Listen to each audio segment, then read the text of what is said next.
Become A creative leader. ഇപ്പൊ കഴിഞ്ഞ ദിവസം നമ്മൾ കേട്ട ഒരു കാര്യം എന്ന് വെച്ചാൽ ബിക്കം ആൻ ഇൻസ്പിറേഷണൽ ലീഡർ. പക്ഷെ ക്രിയേറ്റിവിറ്റി എന്ന് പറയുന്ന ഒരു കഴിവും കൂടെ ഉണ്ടെങ്കിൽ നല്ലൊരു ലീഡർ നമുക്ക് ആകാനായിട്ട് സാധിക്കും എന്നാണ് ഇവിടെ പറയുന്നത്. അപ്പൊ ആ ക്രിയേറ്റിവിറ്റി നമുക്ക് വളർത്തിയെടുക്കണം എന്നുണ്ടെങ്കിൽ ഒരു രണ്ട് മൂന്ന് കാര്യങ്ങൾ നമുക്ക് ആവശ്യമുണ്ട്. അതെന്താണെന്നുള്ളത് നമുക്ക് നോക്കാം. അപ്പൊ ആദ്യത്തെ ഒരു കാര്യം പറയുന്നത് വെച്ചാൽ നമ്മുടെ കൂടെയുള്ള ആളുകളെ കൊണ്ട് പണിയെടുപ്പിക്കാനായിട്ട് നമ്മളിൽ മിക്ക ആളുകൾക്കും ഒരു കഴിവുണ്ട്. പക്ഷെ പണി എടുപ്പിക്കുക എന്നുള്ളത് മാത്രമല്ല, ആ പണി എടുക്കുന്ന ആൾക്ക് എന്തെങ്കിലും സംശയമോ ബുദ്ധിമുട്ടോ നേരിടുകയാണെങ്കിൽ അയാളെ ശകാരിക്കുന്നതിന് പകരം അത് പറഞ്ഞു കൊടുക്കാനുള്ളൊരു കഴിവും നമുക്ക് വേണം.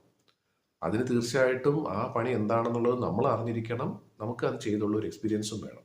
അത് പഠിച്ചെടുക്കുക തന്നെ വേണം ഒരു ലീഡർ എന്നുള്ള രീതിയിൽ.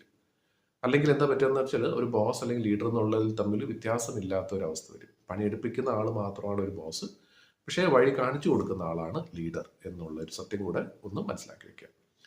അടുത്ത ഒരു കാര്യം പറയുന്നത് വെച്ചാൽ എല്ലാ കാര്യങ്ങളും നമ്മൾ ഒരുപക്ഷെ പറഞ്ഞു കൊടുക്കണം തന്നെ നിർബന്ധമില്ല, വഴി കാണിച്ചു കൊടുത്താലും മതി.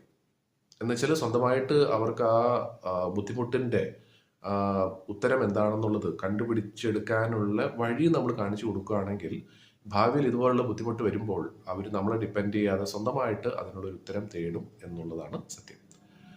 മൂന്നാമത്തെ ഒരു കാര്യം എന്ന് വെച്ചാൽ ഒരു ലീഡർ എന്നുള്ള രീതിയിൽ മിക്ക ആളുകളും ആഗ്രഹിക്കുന്ന ഒരു കാര്യം എന്ന് വെച്ചാൽ എൻ്റെ കൂടെ ഉള്ളവരൊക്കെ എന്നെ ബഹുമാനിക്കണം. പക്ഷെ ബഹുമാനം എന്ന് പറയുന്നത് നമ്മൾ ചോദിച്ച് വാങ്ങേണ്ട ഒരു കാര്യമല്ല. ആദ്യം നമ്മൾ കൊടുക്കുക. Give respect and take respect എന്ന് പറയുന്ന ഒരു പോയിന്റാണ് ഇവിടെ പറയുന്നത്. അപ്പോൾ തീർച്ചയായിട്ടും നമ്മുടെ കൂടെ ഉള്ള ആളുകളെ പ്രായം കുറഞ്ഞവരാണെങ്കിലും നമ്മളെക്കാളും താഴ്ന്ന ക്വാളിഫിക്കേഷനുള്ള ആളുകളാണെങ്കിലും അവരെല്ലാവരും ബഹുമാനിക്കാനായിട്ട് തീർച്ചയായിട്ടും നമ്മൾ പഠിക്കണം എന്നുള്ളൊരു വലിയൊരു ക്വാളിറ്റിയാണ് ഒരു നല്ലൊരു ലീഡറിൻ്റെ. അടുത്ത ഒരു പോയിന്റ് പറയുന്നത് വെച്ചാൽ നമുക്ക് തീർച്ചയായിട്ടും നമ്മുടെ ഒരു സംരംഭം നടത്തുമ്പോൾ അതിനകത്ത് വിജയമുണ്ടാകാം, തോൽവി ഉണ്ടാകാം. അപ്പോൾ വിജയം വരുമ്പോൾ തീർച്ചയായിട്ടും നമ്മൾ അതിനെ ആഘോഷിക്കുന്നുണ്ടാകും, സന്തോഷിക്കുന്നുണ്ടാകും. പക്ഷെ തോൽവി വരുമ്പോഴും അതിനെ എങ്ങനെ മാനേജ് ചെയ്യണം എന്നും കൂടെ നമ്മൾ പഠിക്കേണ്ടതായിട്ടുണ്ട്.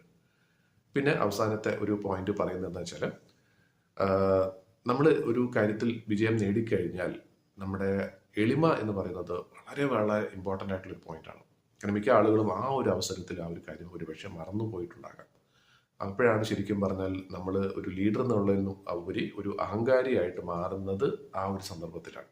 അപ്പം അതിനെ ഒഴിവാക്കാനായിട്ട് നമ്മൾ എത്ര വലിയ വലിയ കാര്യങ്ങൾ നേടിയാലും എളിമ എന്ന് പറയുന്ന കാര്യം കൂടുക തന്നെയാണ് ചെയ്യേണ്ടത്, വർദ്ധിക്കുകയാണ് ചെയ്യേണ്ടത്, കുറയുകയല്ല. അതേപോലെ തന്നെ നമ്മുടെ കൂടെ ഉള്ളവർക്കും വിജയിക്കാനുള്ള അവസരങ്ങൾ നേടിക്കൊടുക്കുക എന്ന് പറയുന്നത് ഒരു ലീഡറിനെ സംബന്ധിച്ച് വളരെ വലിയൊരു കഴിവാണ്.